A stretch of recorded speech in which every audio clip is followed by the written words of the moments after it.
Hey guys, so we're back with some more of the mystery book. We left off on, we're still going over chapter 6, and we left off on Justin Trudeau and how he handled the COVID scamdemic and the trucker protests, how this all contributes to the Great Reset and why they want to have control over our overall like technology and the internet, and just censorship on all different platforms, and then incorporating the CBDCs to keep track of our credit scores based off of how well behaved we are, which they're all already using in China as a system of credit. Hold on. Okay, so let's go ahead and get started. Oh, before I get started, I wanted to show my new shirt that I got. So really quickly, I just got this new shirt. You guys know I'm obsessed with Daria, and I had to get another shirt because I just love, she's such a wise lady, cartoon fiction character. Okay, as I get situated, try to get comfortable again, which seems to be a chore right now at the moment. Okay.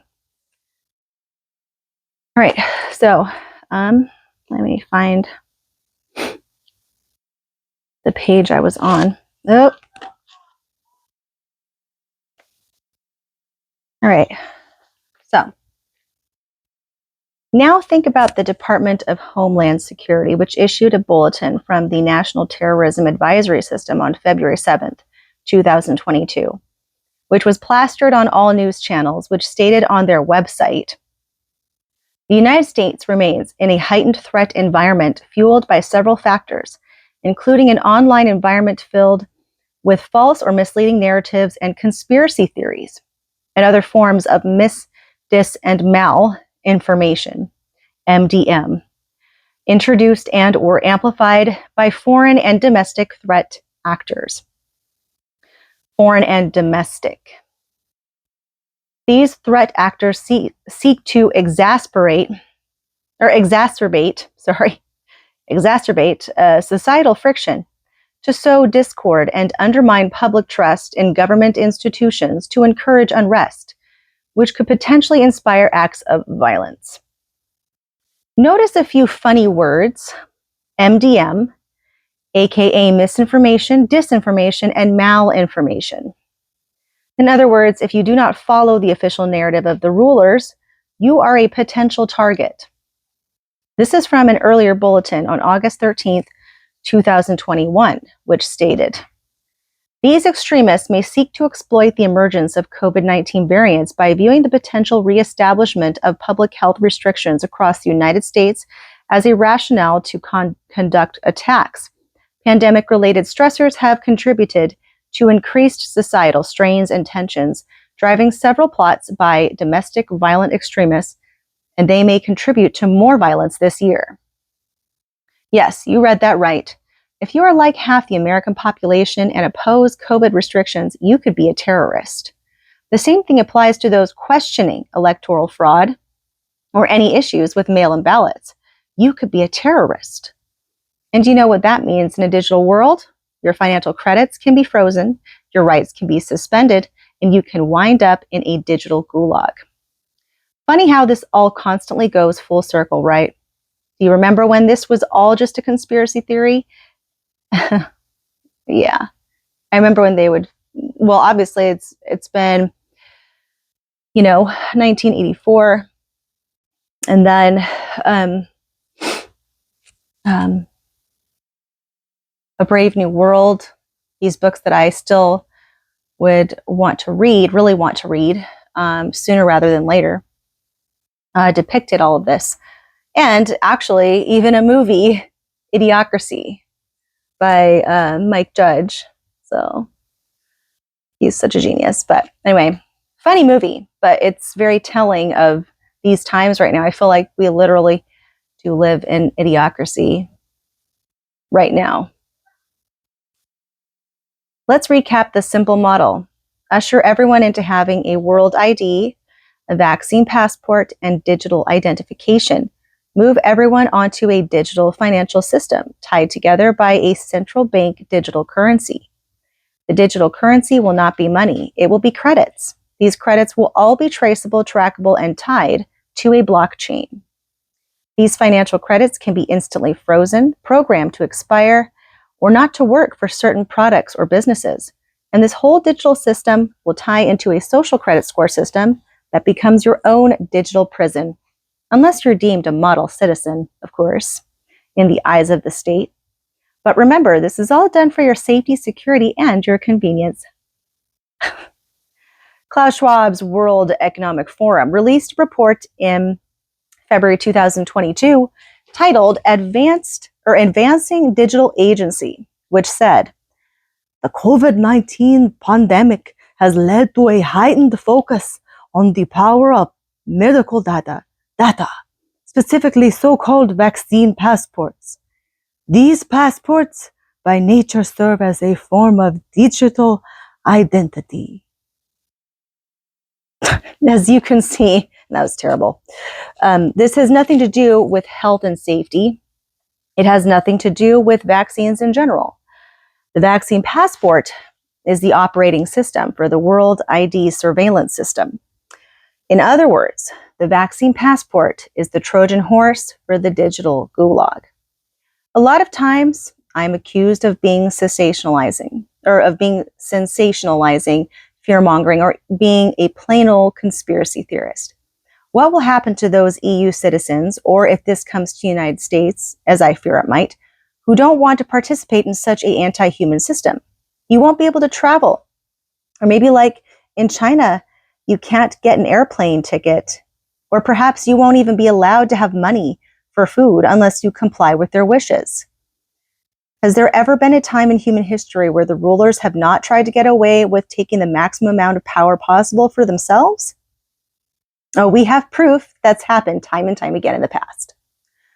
The digital identity will be sold as a service that will not be mandatory. Just think how they'll try to sell it to you.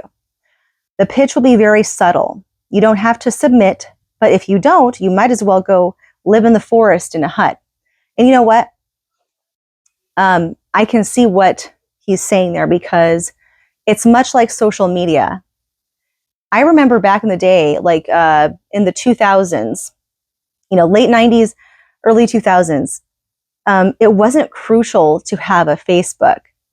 You know what I mean? I mean, I guess it was mainly a messenger, right? AOL Messenger and those things were big, but it's not like you had to have that. Nowadays, it's like everything is done through like Venmo, or even, Chase Bank, all these apps where you can transfer money to someone else's account. And yes, it makes it more accessible to sell and be an entrepreneur, right? To make deals and such. But at the same sense, and then of course, with the Facebook Market and all these other things. But the problem is that it has gotten to a point where it's very true. It's like, if you don't have any of those things, which it's not like it's impossible, you can still live without, but still it makes it harder for you to connect with people, because pretty much everybody in this world has one, or everyone has some kind of form of social media, or some kind of app that they have an account in, or even more so is a smartphone. You hardly ever see people with a flip phone. And granted, I'm sure there are still flip phones out there. They still sell them, but it's very rare to see that. Pretty much everybody has a smartphone device that is connected and linked in. So it has truly become a rarity. And it wasn't even pushed as something that you had to have or do. It just became so in subtle ways. Everybody was jumping on board, taking a bite of that carrot and wanted to, follow the carrot, the dangling carrot, for accessibility, ease, and convenience. So imagine if your neighbor told you they needed an extra room in your house. They wouldn't force you. It will just be obligatory. The COVID-19 pandemic has provided the perfect Trojan horse for the new normal digital surveillance system that will destroy your basic freedoms. One of the most alarming things about it is the fact that nearly all global governments are pushing the same digital gulag agenda. It's almost as if the World Economic Forum has bought off and penetrated the cabinets of global governments. Is this just a conspiracy theory? No. Klaus Schwab said it himself during a 2018 speech. Schwab described how his subversive World Economic Forum has, in his own words, infiltrated governments across the world. He states, "I have to say, when I mention now names like Mrs. Angela Merkel, and I'm not even going to try. I can't do it. I try really hard, but then I just, okay. Like Mrs. Angela Merkel and even Vladimir Putin and so on. They all have been young global leaders of the World Economic Forum. Therefore, it should come as no surprise that the digital gulag agenda is being rolled out in similar verbiage across the world at the same time. And that time would be now. The Digital Identity Working Group, or DIWG, chaired by Australia's Digital Transformation Agency, whose member countries also include Canada, Finland, Israel, New Zealand, Singapore, the Netherlands, the United Kingdom, and the World Bank through observer status, initially met in 2020 to share experiences and opportunities for the use of digital identity initiatives. They state their agenda: to understand how digital identity is being used and the models that might enable mutual recognition and or interoperability to share respective governments' experiences with digital identity, including in the COVID-19 response, and to understand what is required to enable mutual recognition and or interoperability between DIWG member countries, the Digital Identity Working Group member countries. The overall conclusion is that digital ID is a necessity for humans to share data in the new normal.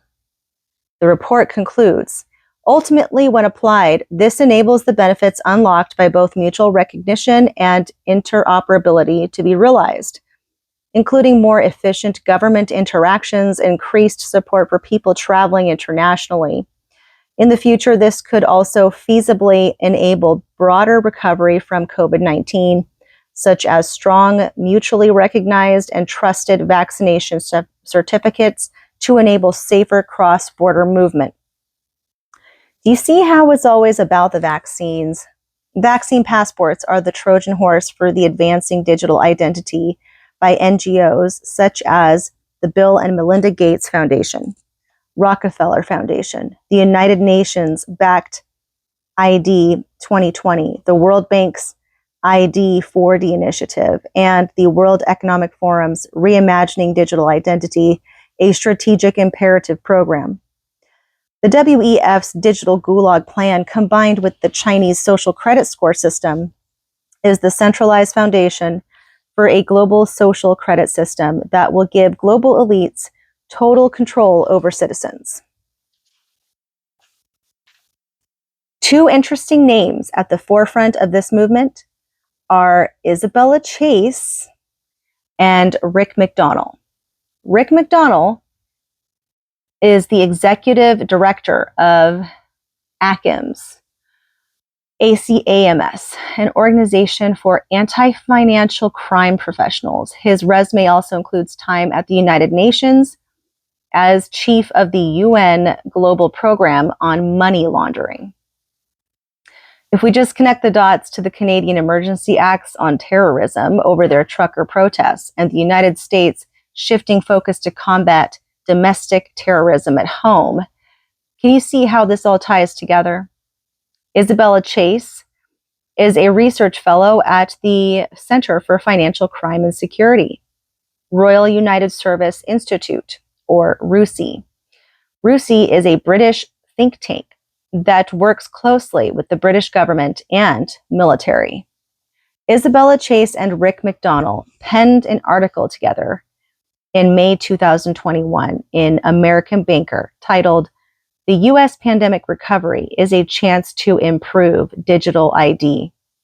In the article, they stated this: digital IDs could also have supported our current recovery.